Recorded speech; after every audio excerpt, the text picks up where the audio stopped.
All right, Chris, take it away with our opening jingle. Do, do, do, do, do, do. Pets at Life. Do, do, do, do, do, do. Look out, narrator. I'm coming for your job. Pets Add Life, your guide to the latest in pet trends, products, and the joy of the human-animal bond, with Kristen Levine and Chris Bonifati, powered by the American Pet Products Association and Dog TV.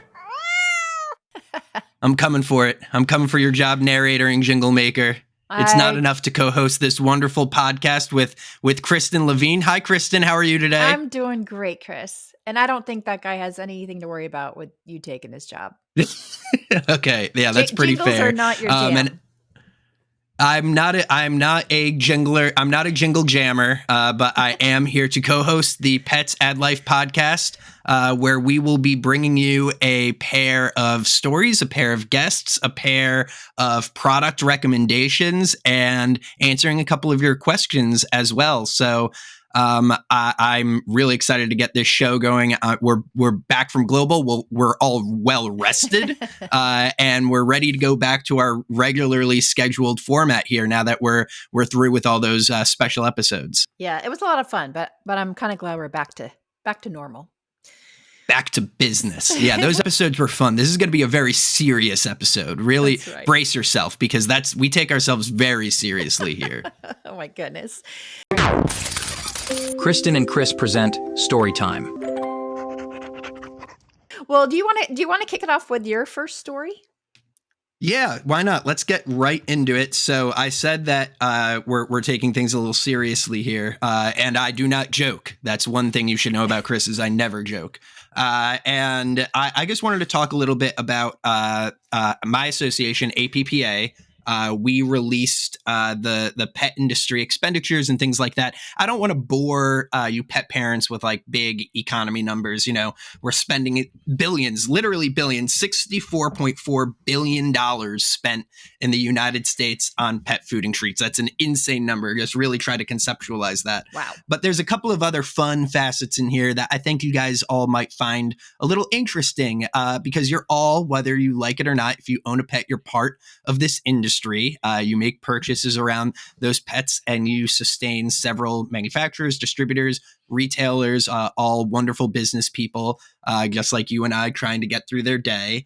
So one thing that I found really cool is the percentage of households that own pets has normalized to pre-pandemic levels, even though the number of households that owns pets has increased over time. So we're out of the new normal and back to the old normal as far as animal ownership goes, which is great news. There was a big fear that after the pandemic ended, all of those COVID dogs would end up back in shelters.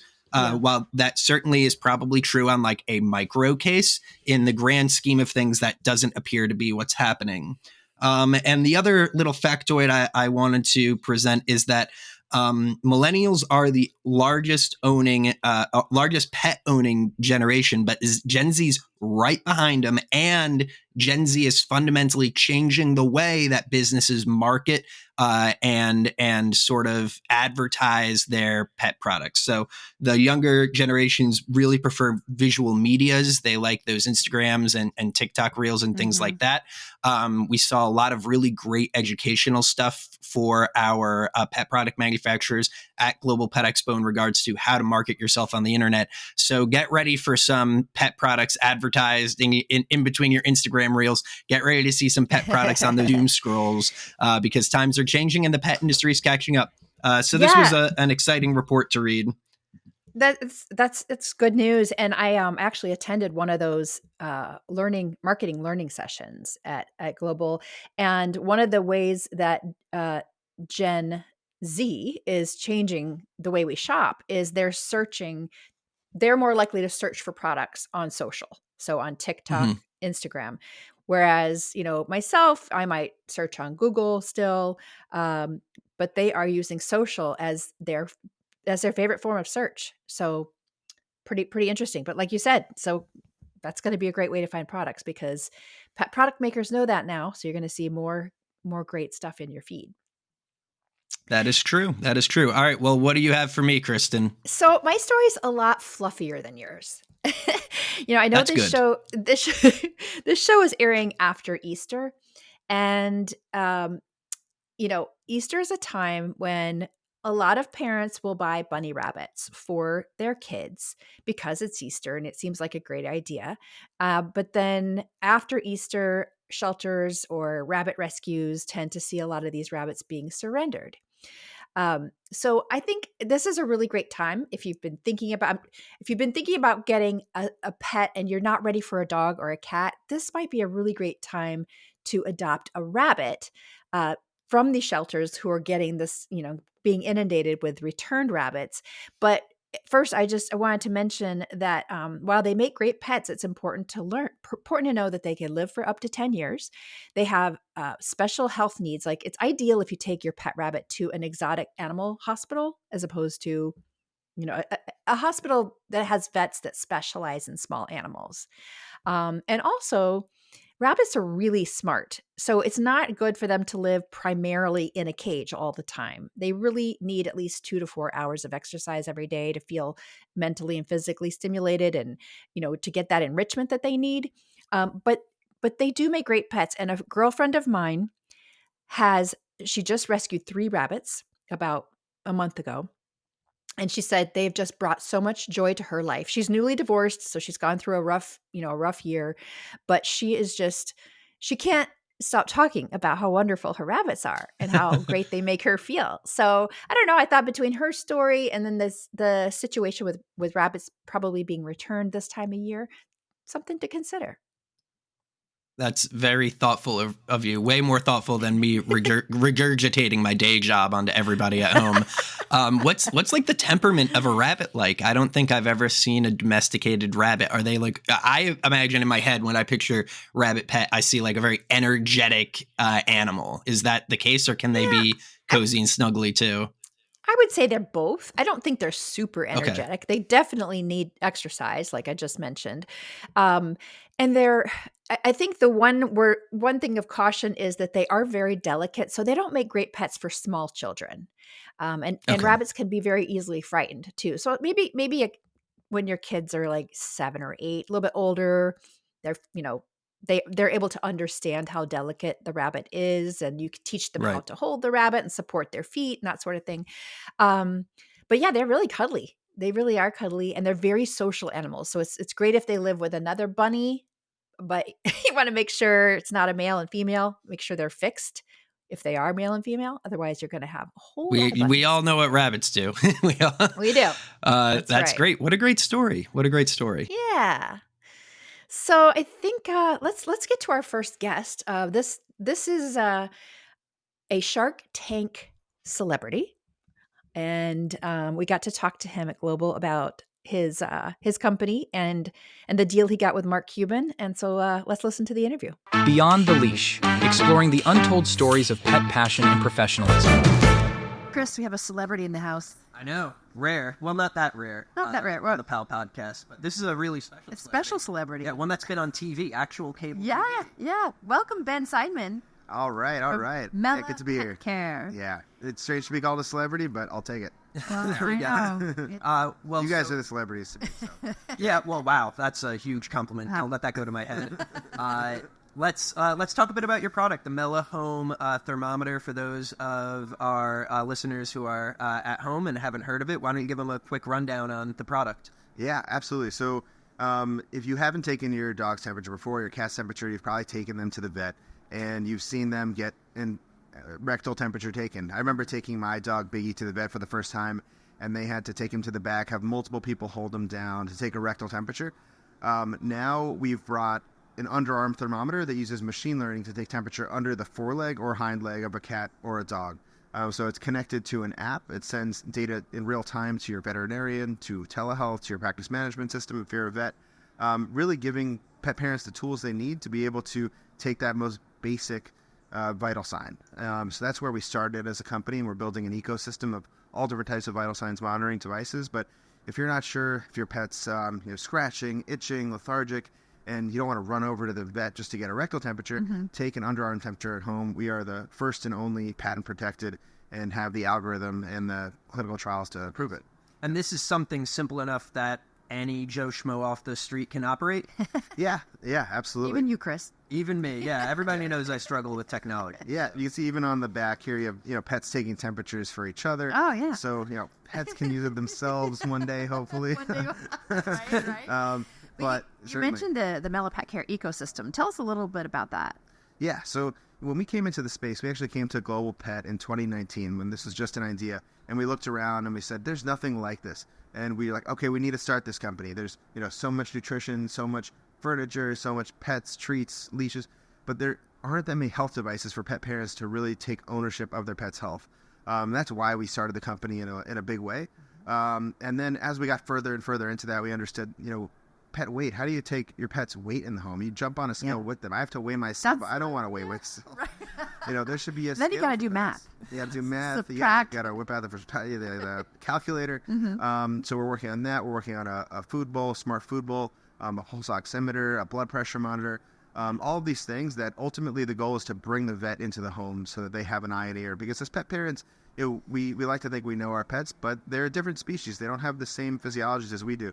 And we want to equip pet parents to be more engaged with that, but the goal is really to create that bridge and to allow that data to be shared so that vets aren't just, seeing them when they come in every year or two. Yeah, that's great. And for those of you at home, you may recognize this product. It was on Shark Tank recently. So, Ben, why don't you tell us a bit about that experience and what it was like to go on a show like Shark Tank? Yeah, no, it was thrilling. I think, everyone has been coming up to us saying, hey, the number one question is like, were you so nervous? And, the truth is, yes, until kind of we got past the bright lights and they're just people and we were the experts in the room. And it felt like a normal conversation like this, a boardroom where you've had those conversations with investors many, many times. So really, it was this big giant room studio. So we were kind of far away from each other. But, once we got past the bright lights, we just kind of did our thing and it was a normal conversation. It was really a thrilling experience. Go watch the show if you haven't seen it already. I did a little rap on the show. Not sure if you saw it or not. And then, the second question everyone asks us is like, did you get the deal done? Cause people say, to do these things actually happen. And yes. And, we've been working with Mark and his team and is amazing. He responds to emails in like seconds, minutes. So,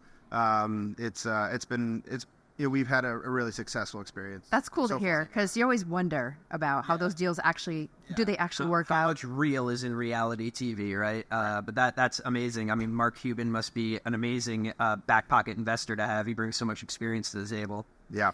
I'm curious to know about the path to getting onto Shark Tank. Like, what did that look like? Yeah, well, at these shows also, there's the Shark Tank casting producers that are looking at different companies. That's kind of how we got spotted.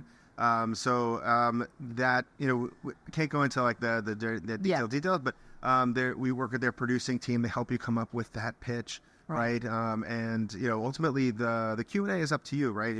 They're numbers driven investors. They're going to ask you. You're got to know your numbers cold. They cut out things that are not super exciting to the American public, but sure. It's very much a normal conversation. And if you're going to go on Shark Tank, watch as many episodes. All the questions they're going to ask. So absolutely great. I know. And whenever my husband and I watch Shark Tank, and people do silly stuff, we're like, I can't believe they did that. Haven't they been watching the show? You never say that. Yeah. It's very easy to fall into those pitfalls, right? Yeah. Well, I'm very happy that you managed to pick up Mark. I mean, he'd be my choice, awesome. personally. He'd be my choice.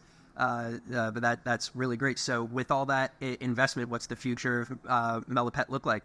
Yeah, so it's going towards more inventory to fulfill demand and R&D of new products as well. We watched it. It was actually my son's first birthday along with the Shark Tank launch party. So it was just this, kind of the best day ever. It was so suspenseful, the way they cut it up that like I didn't even know it was going to happen. I don't remember saying that. If you were there.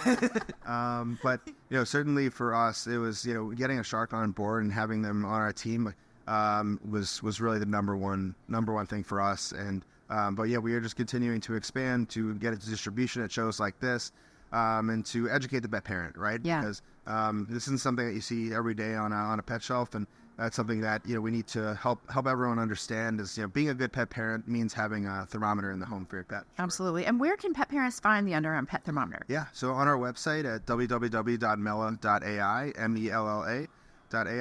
Also Amazon, also Chewy, also Walmart.com. Hopefully on shelves near you as well. Working on that. Distribution in different parts of the world where folks are really excited.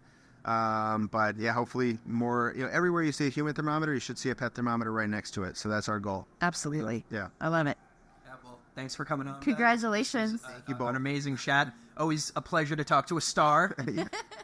Hey, it's always good to be called a star. And yeah, we'll talk. Hey, we're gonna have to back next year to see what kind of innovations they've come up with. Yes, I want to come back with like a shark suit on yourself. You're going to the lineup, but you seem like a pretty sharp business guy, so I'm sure that won't be a problem at all. We'll have new products for you to share. Great. Yeah, we'll dress up for you if you'd like. There we go. Right.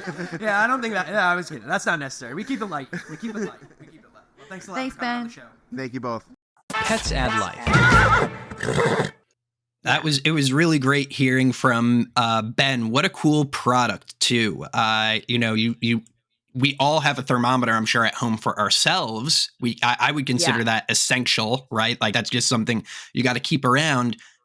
Never even dawned on me that it'd be important to have one for my pet. So I think that's a really cool product to push animal care forward a bit. I agree.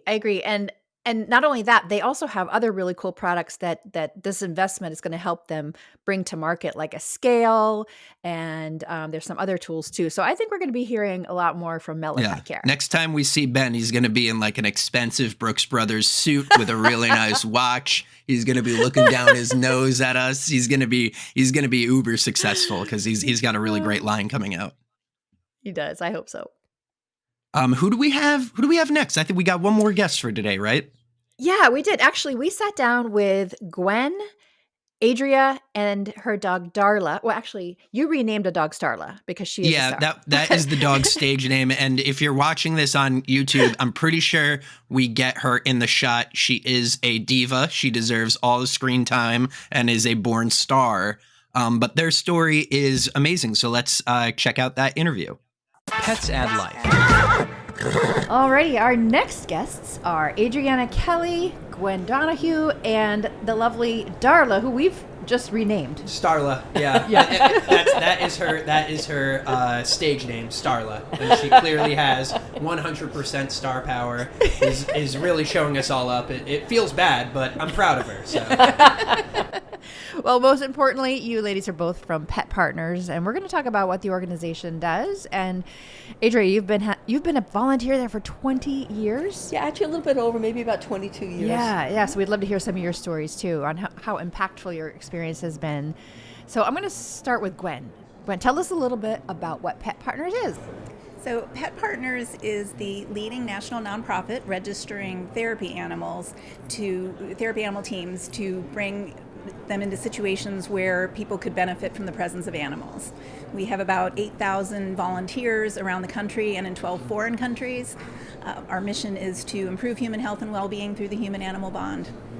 Fantastic. And you need volunteers. We do. Like I said, 8,000 sounds like a lot, but recent years our numbers have gone down, and the need for therapy animals has never been greater.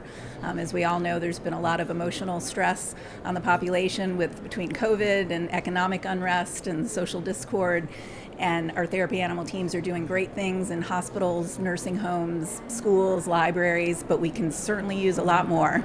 So if anyone has a calm, mild-mannered pet, we encourage you to come and get registered as a therapy animal team.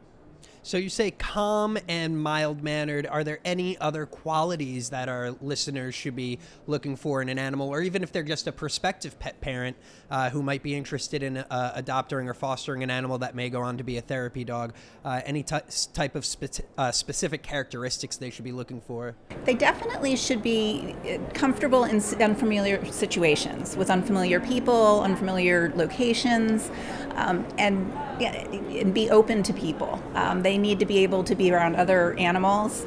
And one of the unique things about Pet Partners is we register more than dogs. Now, the vast majority of our therapy animal teams are dogs, but we also register cats, rabbits, guinea pigs, rats, mini horses, mini donkeys, alpacas, llamas.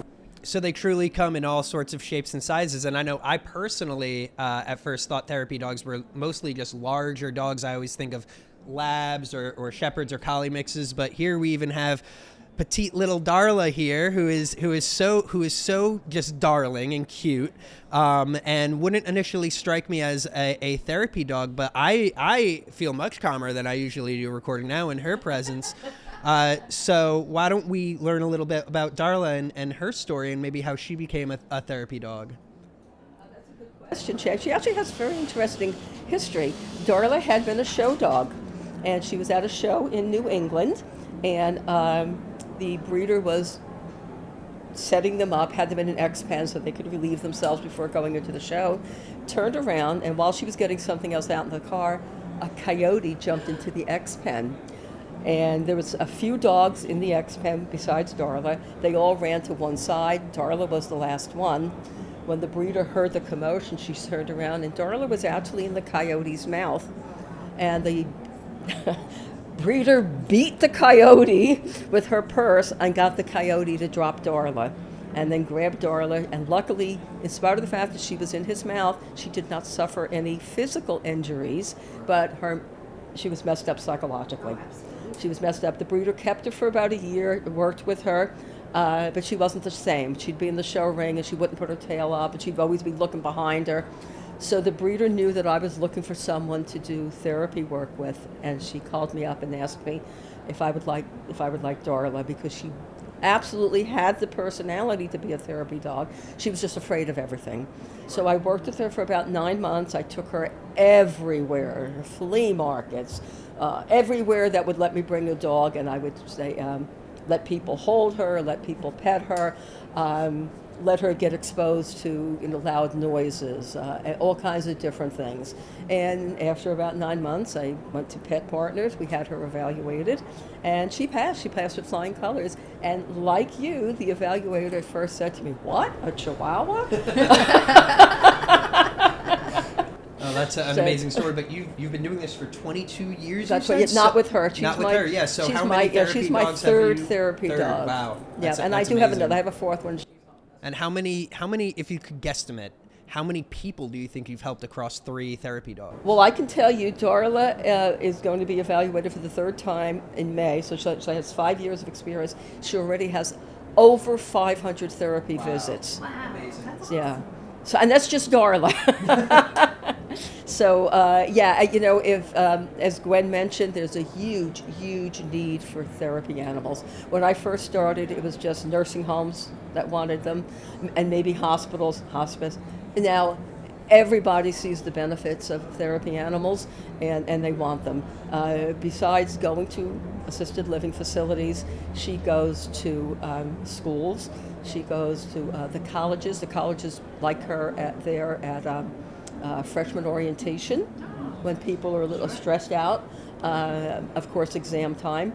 She goes to conferences and things like this. I'm very fortunate. I live near Daytona Beach, so I'm kind of halfway between Jacksonville and Orlando, and we get invited to go to events at both places.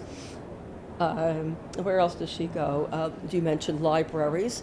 A lot of research has shown that programs like Read With Me, where dogs go into either schools or libraries and have children read to the dogs, they can increase their reading abilities 2 or 3 grade levels in as little as 6 months. That's amazing. It is amazing, and as I understand it, I'm not a psychologist, or But whatever, you've seen it with your own eyes. As I understand it, reading is mechanical, and by reading aloud to the dogs, it gets Helps those them absorb neurons it, in the right. brain Sure. working, so Sure. it makes them. And there's no judgment, and yeah, and the dog, of course, is not judgmental. The dog Right. doesn't care if you mispronounce somebody's, whatever the word is. And they just, okay, this is a great story. sounds great to me.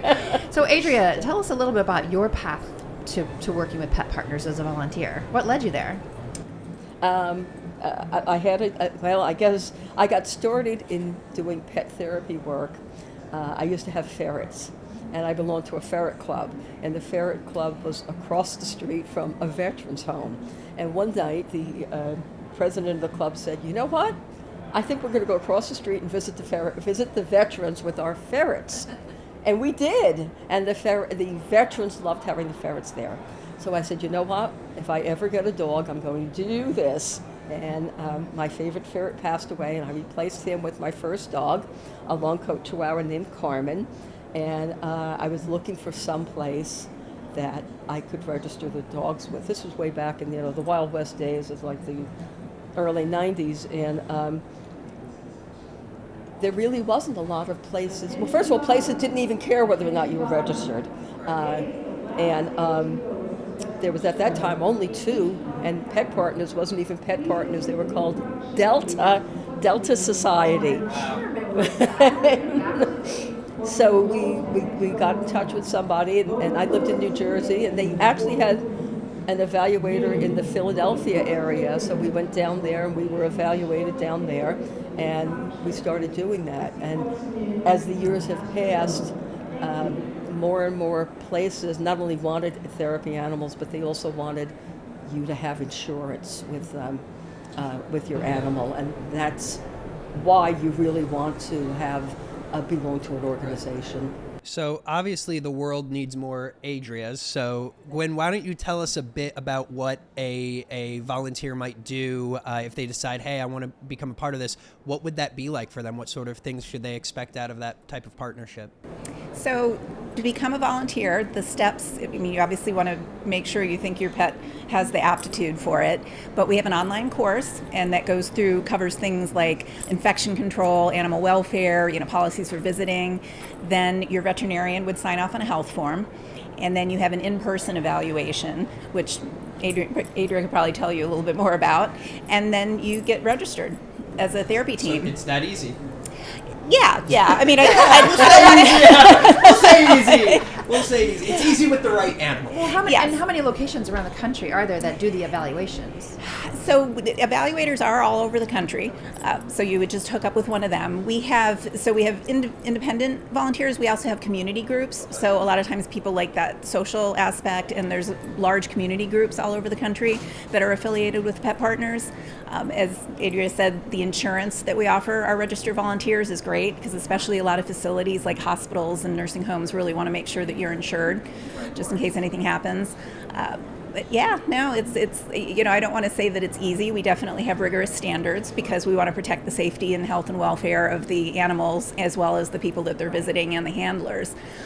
But I think that's what makes us the leading program. Absolutely. And you mentioned you have something coming up on April the 30th?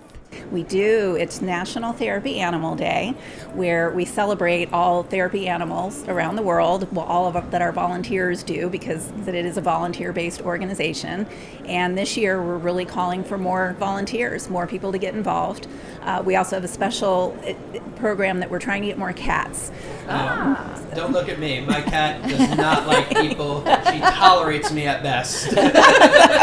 Yeah, but believe it or not, there are cats that make great therapy animals, sure, yeah. And especially some situations that people might be scared of dogs, they go towards cats. Or allergic, or any reason, yeah. Yeah, exactly. Now, Cat Person is a cat brand, and they've given us they're partnered with us to give incentives to cat teams. So if you go to our website, petpartners.org, and look under volunteering, especially if you're a cat person, you can get some discounts on the registration. But otherwise, it's just an amazing program, and I think Adriana can probably tell you what it does for you, as well as the people that you and Darla and Lucy visit. I love animals, and I can't imagine being someplace where I couldn't see animals and have them near me. So to me, it's like a natural thing to go. Besides being a therapy dog, Darla has 8 AKC titles. She does. She doesn't do agility, but she does Fast Cat, and she's which is a 100-yard dash for dogs. She's a certified farm dog. She's has all of her good citizen titles. So she does a lot of stuff. She's the total package. Beauty, Beauty, brawn, and brains. I mean, the triple threat. But I always say I'm most proud of her work as a therapy mom. Sure, absolutely. That's probably the most difficult. So, and it's great work that you all do. Yes. Ever. Well, thank you so much for joining us. That was our petpartners.com. .org. Petpartners.org. Be on the lookout April 30th for Therapy Dog Day. Yep, National Therapy Animal Day. National Therapy Animal You're fired, Day. Chris. You're fired. Here I am just being stubborn and shallow as they continue to tell me that there's therapy alpacas out there and I'm discriminating against them. So be on the lookout for all that amazing information. Head on over to the website, see if you are interested in volunteering. We could always use more help. And thanks again, you two, for joining us. Thank you so Always much for our having pleasure. us. Pets add life. So I had no idea there was a shortage of therapy animals. So I think this is a really exciting opportunity for folks who've maybe always thought about it, but just figured, I don't know how to go about getting certified and all that stuff. But just to know that they are actively looking for volunteers, and that it doesn't have to be a dog or a cat. It can really Right. be just about any pet. Yeah, that's amazing. And I think the most difficult part of that process is starting and knowing, and that's what they're there to help you with is getting past that. So if you're at home and you have a kind-tempered animal who you've always thought would make a great therapy animal, now might be your time to step into the Starla light. Is that good? The product of the week. Chris, what is your product of the week? Your Actually, so product of the week. last night I was inspired. I was making some chicken broth, and my favorite part of making homemade chicken broth is when it finally cools and you take a ladle and you sip the fresh stock. It's just it's so delicious, and it's so Yummy. It's yummy and it's comforting. Like, we all know that flavor of chicken noodle soup, and it reminded me of a time that Tiger, my cat, had an issue with her tooth. And she was not completely unable to eat kibble and was struggling with wet food too, because Wow. they just the tooth needed to get pulled or whatever.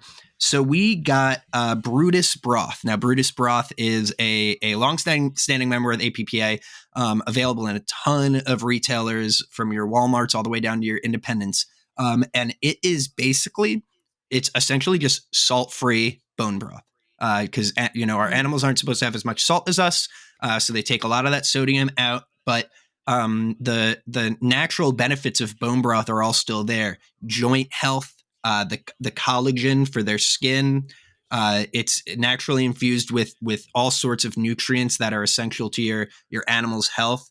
Brutus broth is specifically marketed towards dogs, but I've used it for my cat. I got the cat a cat brand one. I forget the brand. She did not like it, and then I got Brutus broth, and she was drinking it up like it's the fourth martini at happy hour. She was thoroughly enjoying it. You could use it as a topper. I was putting it in a separate bowl. Some animals are kind of like, you know how raccoons, they take their food and they dunk it in water first.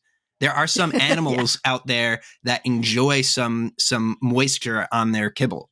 So you might want to experiment with that a little bit. I just think it's a really cool product that's continuing to blend the lines between what's acceptable care for people and what's acceptable care for animals. Because oftentimes it's the same thing. We're all creatures of Earth. And we need, generally speaking, we need the same nutrients, sure, in different quantities. But I just think it's great for animals to be able to enjoy that comfort that I find personally so endearing. Yeah, and I think it's a great way to make sure your pet's getting enough hydration. That's true. Just add Yeah. a little bit of the Brutus bone broth. It's hard to say. Brutus bone broth. broth. Yeah. To their Beef, dish. Chicken, pork, salmon. And then they also have a line of treats and things like that. So be sure to check them out. You can find these folks anywhere, but support your independent retailer. You got it. Okay, so my product of the week is from a company called Healer's Pet Care. This is a comprehensive first aid kit. And I think this is good timing to talk about a first aid kit for your pet because it's springtime. We're spending more time outdoors. And this particular pet first aid kit is good for dogs, cats, really any pet, including equine, it says. So here's what's in the kit. It's got a wound cleanser, and this is made from a hypochlorous solution, which is an all-natural spray that's designed to help clean and moisturize wounds so that they heal faster. And then it's got an ear and eye wash in the kit. This would be great after maybe a day at the beach with your dog, or maybe you just took a long walk. Keep in mind, our pets are low to the ground, so as we're walking, we kick up a lot of dust and pollen and things like that can get in their eyes and ears. So an eye and ear wash is a really great routine type of thing to do after some outdoor time. It's also got a hot spot relief spray. And I think there are also some medical bandages in there that are reusable. So it's a pretty cool kit. It's very comprehensive. They've got the full kit that's $79.99, but then they have a kind of a mini kit with just the basics. And I think that one's around $30. So That's check awesome. out Healers Pet Care. I know. Yeah, you can find it on their website at healerspetcare.com, but I also know that they just got into CVS recently. So wow, you might okay. check it out at CVS. So you get a Healer's Pet Kit, you get a Mella Thermometer, and 8 years of schooling. You're a vet. How about that? I didn't think about that theme there, but Yeah, I like how I did that without even thinking about it. Yeah, Kristen, you're just 8 years away from practicing veterinarian medicine. I believe it's 8 years. I believe it's which is a long time if you think about it. But you're that close. You've got the gear. You just need the rest of it. Yeah, I'm ready. I just need a white coat. Yeah, and Dr. Kristen Levine has a nice ring to it. We'll work on that. We're going to keep this podcast going for 8 years so that we could have Dr. Kristen Levine by the end of it. It'll be your character arc. That happened, Chris, that happened to me one time. I was doing a TV segment about pet products, and they put up my name, veterinarian Dr. Kristen Levine. That's bad. That's borderline illegal. That is bad. You can't do that. I know. You can't do that. Oh man, that's great. Well, be sure to shop around for these products of the week. Look for them either online at your local pet store or wherever pet products may be sold. But I believe now it's time to get to a pair of questions from home. My personal favorite segment. I have no idea what's about to be asked of us. Q&As. Am I hearing this right? We have a voicemail? Somebody left us a voice memo, and I believe we're going to go ahead and listen to that one. Oh, let's do it. Hey, Kristen, Chris, this is Matt from New York. First time caller, long time listener. Just wanted to ask you a quick question about pet toys, specifically for cats. My partner and I have 2 cats. One is very playful. She loves her little blueberries from this blueberry pie cat toy we got. Our other cat, she really likes to snuggle, really likes to sunbathe. Playing isn't exactly her thing. So I was wondering if you had any ideas for any new pet toys that might make her exercise a little bit more so she doesn't get on the chunky side. Thanks. I've had my fair share of chunky cats. Yeah. Yeah, we have a voicemail. Insane. Thank you for submitting your actual voice, Matt. And you're going to be coming through the airwaves into everybody's ears that you have transcended the human experience and you're now part of the podcast. So congratulations. Nothing and wrong I love with the question too. Yeah, it's a great question because I think it displays how cats can have very different personalities. They're not all the same. I think we tend to put cats in there's how cats act box. But they have very dynamic and differentiating personalities. I wouldn't worry about it too much if your cat doesn't seem to be too interested in toys. But your final point saying, I don't want the cat to get too chunky, that is a good point. Cats do require some type of exercise. I would recommend looking for some, automatic products. Have you seen some of those, Kristen, where it sort of runs like a thing underneath a blanket and things like that? Something that really simulates their natural instinct to hunt. Especially if your cats are on the younger side, they're probably coming into the age where those instincts are really starting to kick in. So it just seems like you've got one hunter on your hands and then one eater on your hands, which tends to happen. Hey, well, and I have a tip also for Matt. Sometimes it's the way you're playing with the cat with a toy. So cats would rather play with a toy with you involved. So, and that's also a great bonding experience. So when you do play with your cat, whether it's a feather wand or a little catnip toy or whatever, move the toy away from them, because in the wild, prey moves away from the cat, typically not toward them. And if you move it away from them, they're more likely to engage and pounce on it. Now, if this chubby cat just doesn't dig toys, you can make sure he gets some exercise by hiding his food around the house. Like, so he has to walk to find it. If you have a staircase in your house and he hangs out downstairs, put the food upstairs, just get him moving. Yeah. Get him moving. It doesn't have to be a toy. There's also some toys around that just kind of create an obstacle to eating. Like they kind of have to open it up to get to their treat and things like that. And that could help spur some of those instincts forward. Yeah. Check out Catit, CATIT. They make some really, really cool, engaging cat toys. Right.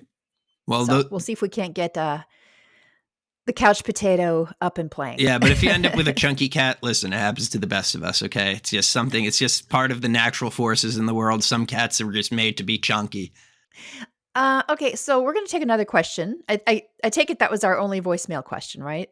I think we had one voicemail, which is, okay. I mean, that's amazing in and of itself. So thank you, Matt, for submitting yourself to the podcast in audio form. But I believe we have plenty of text questions queued up. They're going to go ahead and pull one for us from the hat for Kristen to read for us in a second here. I'll continue to stall using my natural wit. I have one. Oh, you got one. Okay, excellent. I was running out of stuff. And actually, this is a really this is a good one for you, actually. Okay, let's hear it. It's from Lorenzo from San Francisco. Lorenzo says, let's see, with the pet industry constantly evolving, what trends do you see emerging from the expo that pet owners should be excited about in the coming year? Yeah, I think my big thing is pet tech. We are millennials. We own a lot of pets, and we are going to be the worst helicopter parents that the world has ever seen. We love staying on top of our pets' business. We want to know when they're eating, when they're drinking, if they're healthy. And there's all sorts of new tools. I mean, we just talked to Ben Seidman. He's got a great tool for keeping track of your pet's health. We want to be able to do that ourselves without having to bring a professional in and pay that really expensive vet bill. So expect a lot of really cool tech products that are going to plug into your smart home and become part of your tech routine. Because, first we got all this like Google and Amazon stuff into our home to help with our lives. And then we brought all these pets into our home. And now there's going to be products that sort of play into that ecosystem really well. So be on the lookout for some of those. And you've heard from a couple of the great makers of similar products already. Yeah. Same in the vet world too. Telemedicine, being able to talk to a vet on your phone. That is definitely, it's already here, but it's evolving. Take a look and keep your eyes on it all. I believe that's the end of our show. Thank you everyone for those questions. If you would like your question answered on this show, and if you are brave like Matt and want to leave a voice memo, you could go to dogtv.com/PAL podcast. That's PAL podcast, all one word. Scroll on down to the bottom. You'll see a place to leave your comments. You'll see a place to record a voice memo, and you may have your question answered on the show. Yeah, I hope you guys do that, because then it's so much more fun to hear your voice, and it's kind of like old school radio, right? When people call in asking questions. Yeah, those are my favorite. I also caught the long time listener, first time caller. It can't be that long. Yeah, that can't be that long. All right, you got like 5 weeks maybe, but we do appreciate it. Got points, there's though. Points. Make sure you Tune in every Tuesday for a new episode. Make sure you like, subscribe, share, climb your local mountain and stream PAL podcast from the summit. Let everybody know how much fun you're having listening to us. And until next time, be good to yourself, be good to animals, and we'll see you in a week. Pets add life.